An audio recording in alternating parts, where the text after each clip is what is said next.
Hello and welcome back to the Born and Bred Podcast. I am your host, Brendan Gallagher, with my co-host, Maria Lynn. And this is episode number 5. We are going to be talking today a little bit about economic development and how it ties into the overall growth of your local economy and the state's economy. But before we do that, we want to talk to you a little bit about our sponsor. Be sure to check out Haunting Hill Winery, located in Stonewood, right off of I-79. Go to hauntinghill.com or call 304-476-9353 to schedule your bachelorette party, work party, or just have a nice wine tasting. Thank you for listening.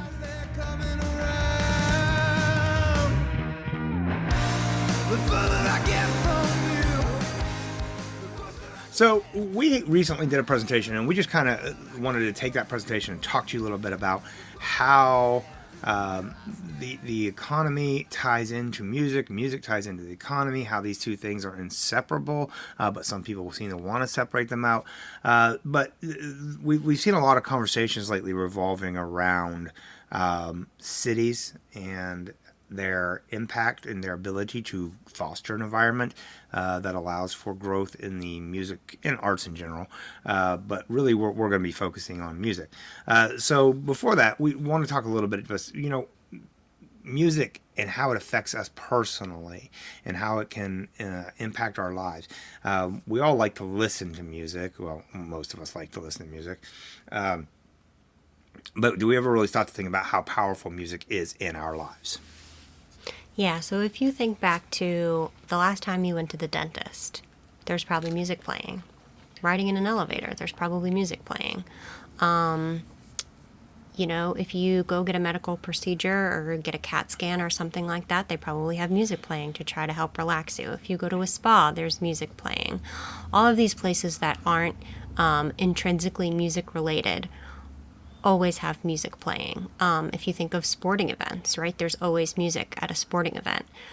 If you think of movies, there are a lot of movies that you may even know the song associated with the movie better than the movie itself. One example I like to use is the movie Saturday Night Fever.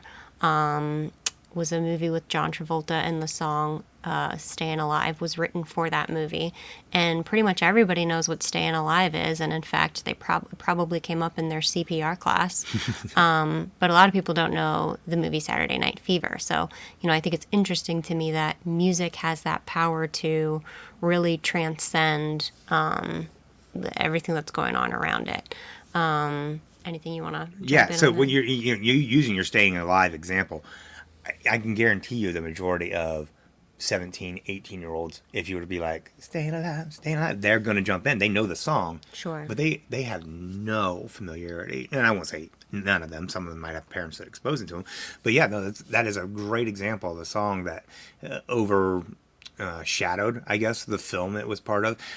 even The Graduate, I think that's kind of another one. I mean, The Graduate is much more well-known. More people know that movie. But the music from that movie and the movie itself, they're almost inseparable. And The Sound of Silence would be the, right? Is that? No, Mrs. Robinson. Mrs. Robinson, that's right, yeah. That's Jaws. Yeah, Jaws. Talk a little bit about that. Well, I just think, again, the power of music, where with 2 notes, we have one of the most terrifying villains. And I even joke about how if I go swimming in the ocean, I still hear those 2 notes in my head when I plunge underwater. And it's literally just 2 notes, and they just get faster. And it can send chills up your spine. Just that little,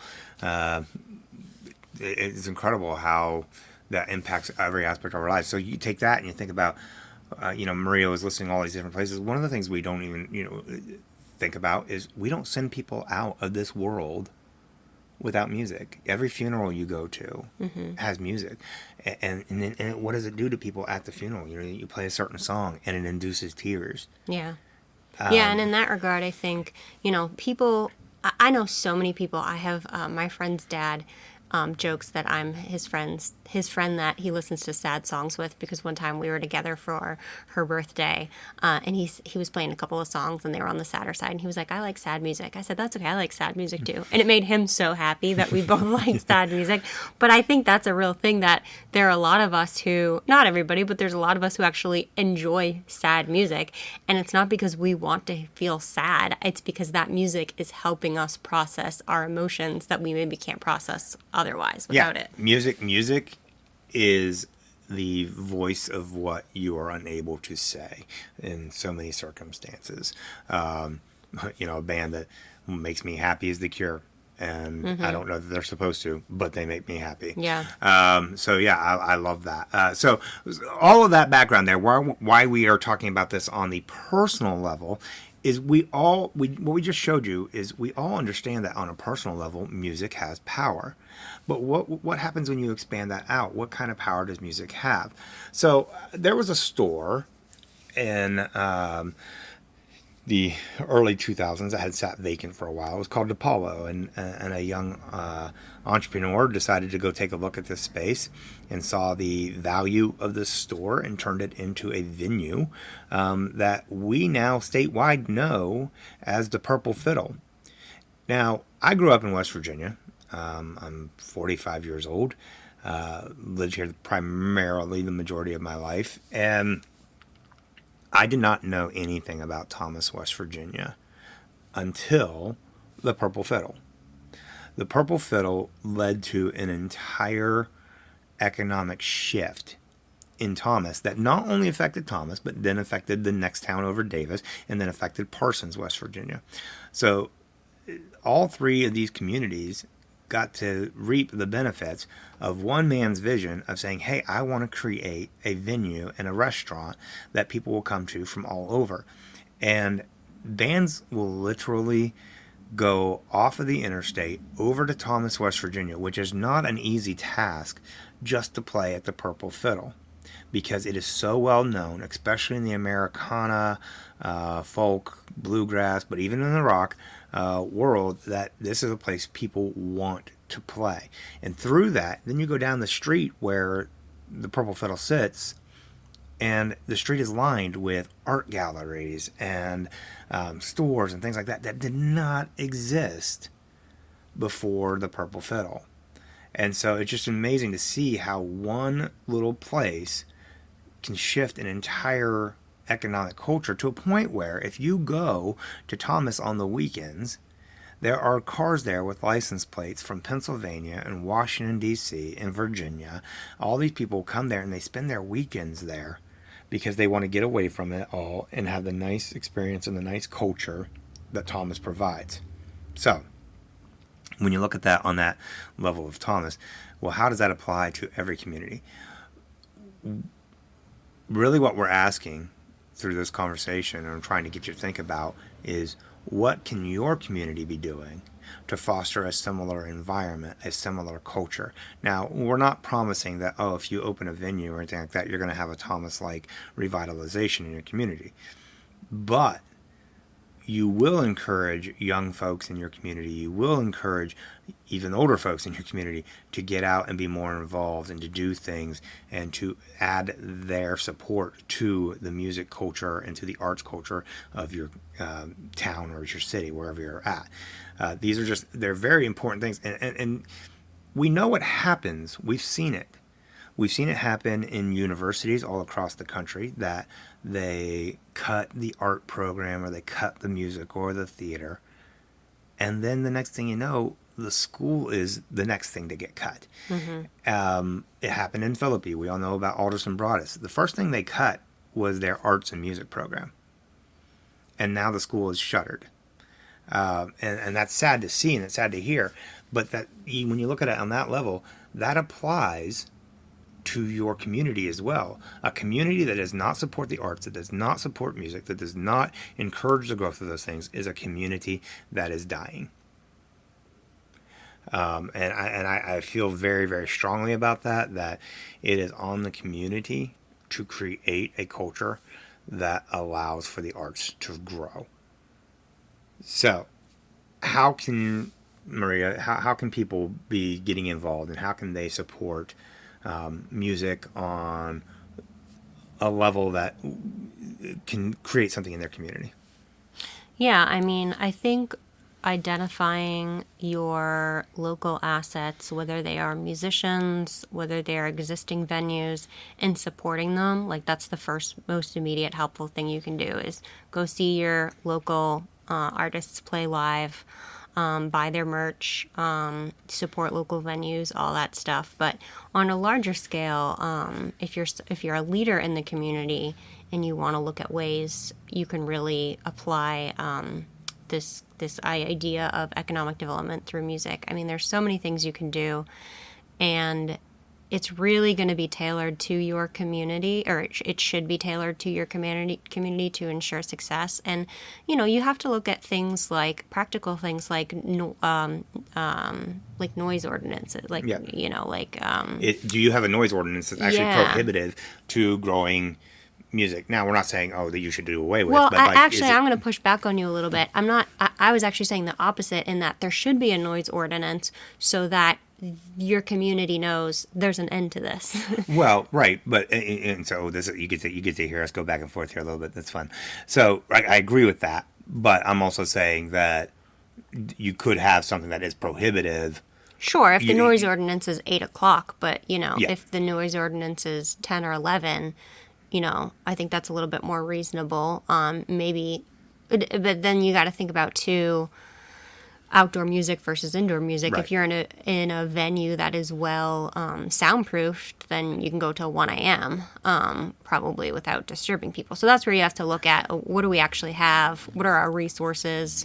I would not recommend doing live music outdoors until 1 a.m. But if you have a venue that doesn't have a neighbor upstairs and it's got good soundproofing and stuff, then sure, have a party. So you actually just bring up a good point. Outdoor venue and identifying those potential resources. If you have a spot in your town, which gosh, almost every town in West Virginia does, where there used to be a building and it fell down or whatever, now they've cleaned it out and it's just a lot. This is where you as the community can get together, build a stage, get whatever sound equipment you can afford, and start doing shows there. Yeah. And now you've got yourself a place where people will come and expect to see art and music happen in that space. It doesn't have to be, we need somebody to build a venue right now, and we need to have somebody build a big concert hall. No, maybe it's just an empty lot that you put a nice stage in and you start the ball rolling. That's all it takes. It doesn't have to be some expensive investment. I think so many people think, we got to revitalize this movie theater or this. And those things are great, but those are huge projects that a lot of towns can't afford. So what can you do? Right. Sometimes it's better to start smaller. And I think what I would say is, don't, you can look at other communities like Thomas for inspiration, but don't just try to copy what another community is doing, because it might not fit in your community. And that's where we're happy to partner with communities to sort of help provide counsel on stuff like this, whether it's the soundproofing stuff, having the right electrical requirements. Yep. Yeah, you don't even realize that's the stuff. A lot of people are like, well, we can just put it on a show. Well, can you? Do you have do you have the right power drop? Do you have the right are the buildings around where you're doing this safe to have sound point out? My band actually played a show in a town that I will leave nameless, where they had the stage pointed right at this large brick building, and my bass player Tim said, that just doesn't sound like a good idea. He goes, I just have a bad feeling about this. And I kid you not, halfway through our set, part of that wall fell to the ground below. Oh, geez. Because of the sound. It was just too loud in there, and so we literally tore down a building in that town. That's something to be proud of, I guess. Yeah, I mean, it's the power of rock and roll. Unlike, we did not build this city, but yeah. So that's the stuff you have to be thinking about before you just jump in. But we don't want to say before. One of the things I want to try to get people to be resistant to is the idea that you have to jump through all these hoops and all these things. No, sometimes you just have to do it. Sometimes you just have to do it, and you just have to make it work. But you do have to be conscious about how you do it. But the red tape and all these things that so many people think you need to jump through. Nah, sometimes it's as simple as getting wood, building a stage, and putting a sound system up and getting the ball rolling. Yeah, like, don't be afraid to dream small. Yeah. Oh, I like that. Yeah, that's good. Yeah, dream small, because the small dream is affordable and it allows other people to come alongside and see, okay, this is working. Now we can put money behind it. You might not have money up front, but that when you show people that there's you have to show people that there is a need for something before they'll come alongside of it.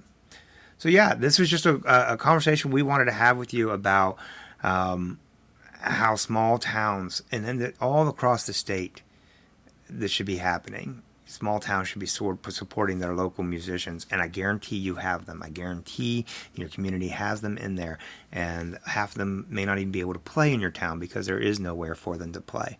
One of the things we do every week is we put out a list of shows that are happening across the state, and I have tried to find venues in so many communities, and a lot of communities just don't have anything. So you can create venues. As long as you have an open air space that you can put a stage in, you've got a venue. So yeah, that's just kind of where we wanted to go with this today, and I hope it has caused you to think a little bit about what might exist in your community that could get the ball rolling, and so that all across the state of West Virginia, music is playing and people are hearing local original talent throughout the hills of West Virginia. And if you've been listening to this and it's triggering ideas for you, but you feel like you don't know how to move forward with them, or you don't know about a lot of the logistics and that feels overwhelming, feel free to contact us at editor@bornandbredmusic.com, and we would be happy to talk with you about that and strategize with you. Absolutely. Thank you so much for listening, and we will talk to you next time. Have a great day.